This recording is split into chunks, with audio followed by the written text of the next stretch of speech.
channel. My name is Surbi Srivastav and I am representing True Trial. So guys, आज हम लोग मुस्लिम law के triple तलाक के बारे में डिस्कस करेंगे और आपको इससे रिलेटेड एक केस भी बताऊंगी जो कि है Saira Bano versus union of India.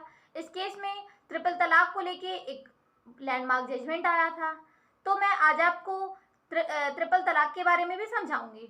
तो तलाक क्या होता है, सबसे पहले ये जानना बहुत ज़रूरी है। तो मुस्लिम लॉ में तलाक 4 प्रकार से दिए जा सकते हैं। एक तो पति द्वारा, दूसरा पत्नी द्वारा, तीसरा म्यूचुअल कंसेंट से और चौथा जुडिशियल प्रोसेस से। तो जो मैं आज आपको बताऊंगी वो है पति द्वारा तलाक कैसे दिया जाता है। तो पति द्वारा 2 प्रकार से तलाक दिया जाता है। पहला है तलाक सुन्नत, दूसरा है तलाक बिद्दत। सो गाइस, तलाक सुन्नत मतलब जो ट्रेडिशनली चला आ रहा है उसे तलाक सुन्नत कहते हैं। तलाक सुन्नत 2 टाइप का होता है, तलाक अहसन और तलाक हसन। तलाक अहसन को मुस्लिम लॉ में वेरी गुड और प्योर बताया गया है। तलाक अहसन में हस्बैंड एक ही बार में तलाक प्रोनाउंस करता है और 90 डेज का वाइफ इद्दत पीरियड स्पेंड करती है। अगर उन 90 डेज में हस्बैंड और वाइफ चाहते हैं तो वो सेटलमेंट कर सकते हैं और तलाक को रिवोक कर सकते हैं। तो ये रहा तलाक अहसन। अब मैं आपको तलाक हसन बता रही हूँ। तलाक हसन को मुस्लिम लॉ में गुड बताया गया है और इसमें हस्बैंड 3 बार सक्सेसिव टाइम में तलाक बोलता है। 3 सक्सेसिव टाइम पीरियड मतलब हर महीने 3 महीने के अंदर मतलब 90 डेज के अंदर हर महीने वो तलाक प्रोनाउंस करेगा। अगर तीसरा तलाक प्रोनाउंस करने से पहले वो लोग चाहे तो सेटलमेंट कर सकते हैं। अगर वो लोग सेटलमेंट कर लेते हैं तो तलाक रिवोक हो जाता है। तो ये रहा तलाक अहसन और तलाक हसन। तो अब मैं आपको बताती हूँ कि तलाक बिद्दत क्या होता है। तलाक बिद्दत को ही ट्रिपल तलाक कहते हैं। ये इनोवेशन से आया है, इसे बाद में ऐड किया गया है। इसमें हस्बैंड एक ही बार में 3 बार तलाक प्रोनाउंस करता है, तलाक तलाक तलाक, और मैरिज डिसॉल्व हो जाती है, मैरिज इलीगल और अनवैलिड हो जाती है। तो ये रहा तलाक की सुन्नत। और इसमें हस्बैंड और वाइफ दोनों पार्टीज को सेटलमेंट करने का टाइम नहीं मिलता है। बस हस्बैंड मैसेज, टेक्स्ट, ईमेल किसी भी तरीके से अपनी वाइफ को 3 बार तलाक बोलकर तलाक दे सकता है। तो इसे मुस्लिम लॉ में बैड फॉर्म ऑफ तलाक भी कहा गया है, क्योंकि इसमें आर्बिट्रेशन और रिकंसिलिएशन का प्रोसेस नहीं है। इस वजह से इसे बैड फॉर्म ऑफ तलाक भी माना गया है।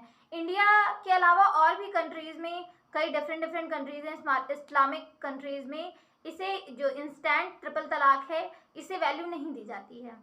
तो ये रहा तलाक बिद्दत की बात।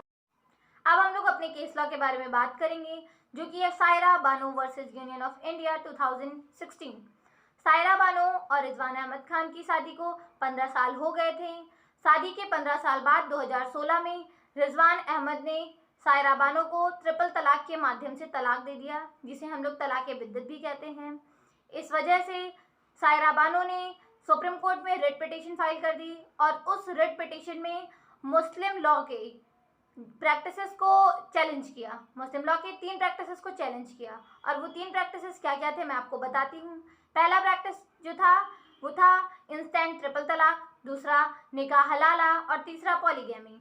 इंस्टेंट ट्रिपल तलाक मैंने आपको बताया, जिसमें हस्बैंड अपनी वाइफ को ट्रिपल तलाक के माध्यम से एक साथ तलाक तलाक तलाक बोलकर उसे तलाक दे देता है।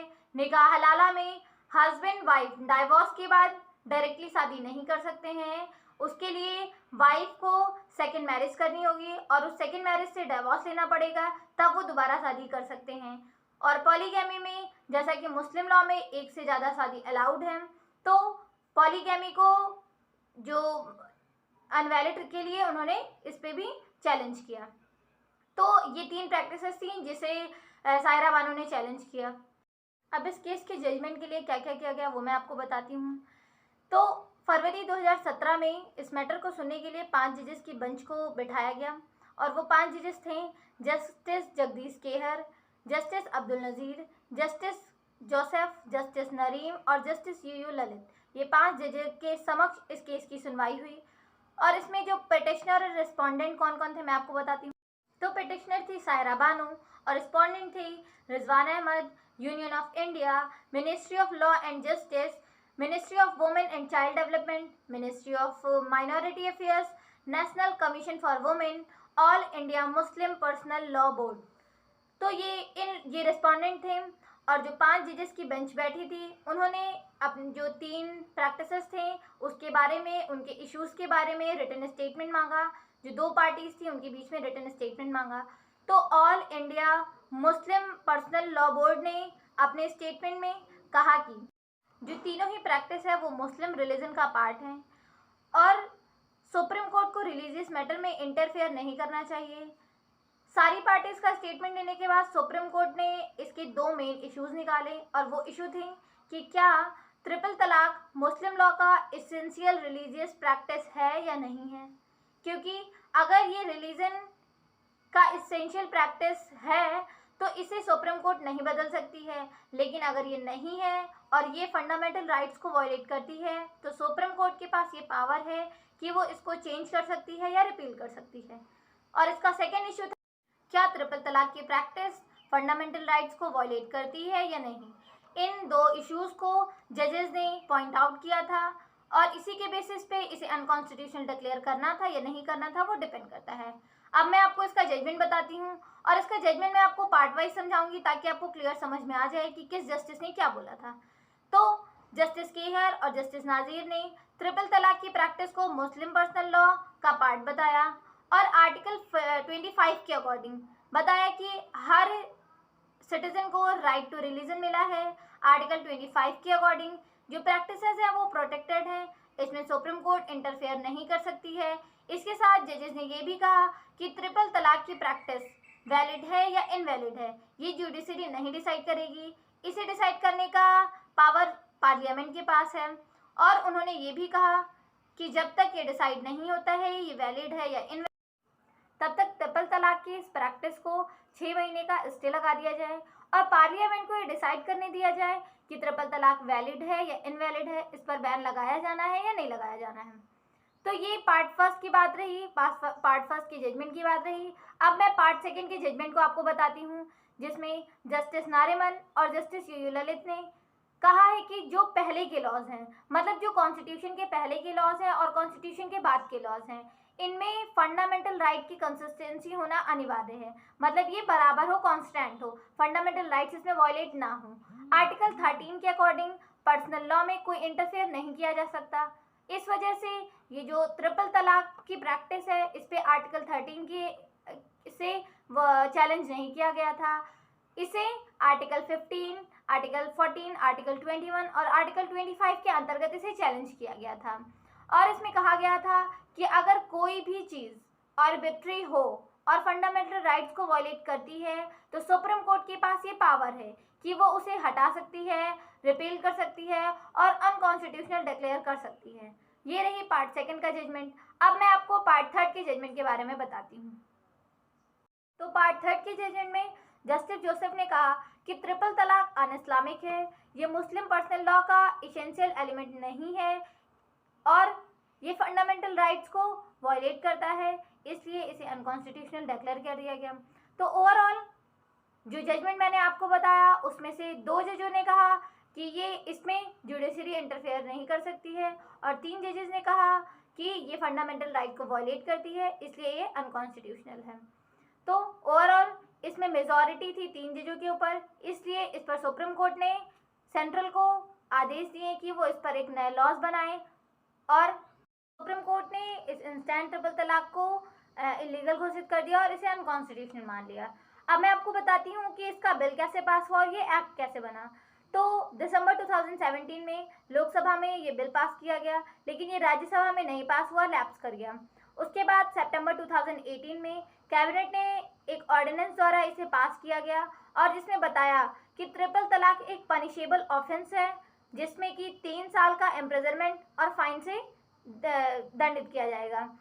और उसके बाद जुलाई 2019 में फाइनली इसे लोकसभा और राज्यसभा द्वारा पास कर दिया गया और इसे प्रेसिडेंट की सहमति भी मिल गई और ये एक एक्ट बन गया और वो एक्ट था Muslim women protection of right on the marriage act 2019 है। गाइस अब मैं आपको इसके प्रोविजंस के बारे में बताती हूँ, इसमें क्या क्या प्रावधान दिए गए।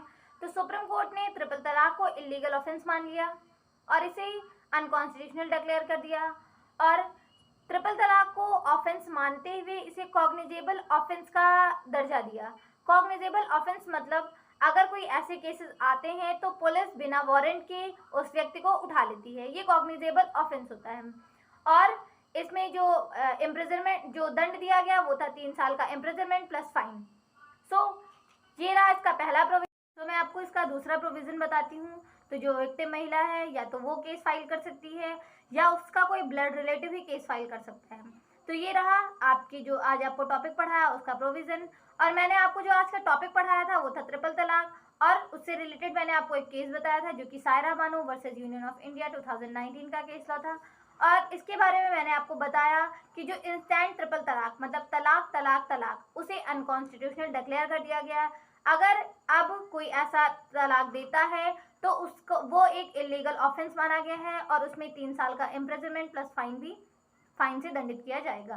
सो गाइस ये रहा मेरा आज का वीडियो। जैसे कि मैंने आपसे पिछले सेशन में 2 क्वेश्चन पूछा था, उसका आंसर मैं इस सेशन में दे रही हूँ। तो मेरा पहला क्वेश्चन था एसिड अटैक को रोकने के लिए किन किन धाराओं को जोड़ा गया। तो उसका आंसर है 326A और 326B। इन 2 धाराओं को एसिड अटैक को रोकने के लिए जोड़ा गया। और मेरा दूसरा क्वेश्चन था कि एसिड अटैक की पनिशमेंट के लिए क्या प्रावधान है। तो मेरा आंसर है एसिड अटैक की पनिशमेंट के लिए दोषियों को 10 साल का इम्प्रिजनमेंट प्लस फाइन से दंडित किया जाएगा। ये मेरा रहा दूसरा क्वेश्चन। अब मैं आपसे आज के सेशन का 2 क्वेश्चन पूछती हूँ।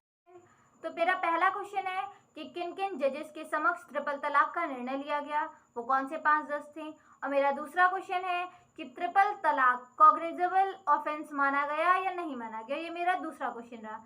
सो गाइज आप इन क्वेश्चंस का आंसर कमेंट बॉक्स में जरूर दीजिए। अगर आपको मेरी वीडियो पसंद आई है तो लाइक कमेंट सब्सक्राइब जरूर करें। Thanks for watching.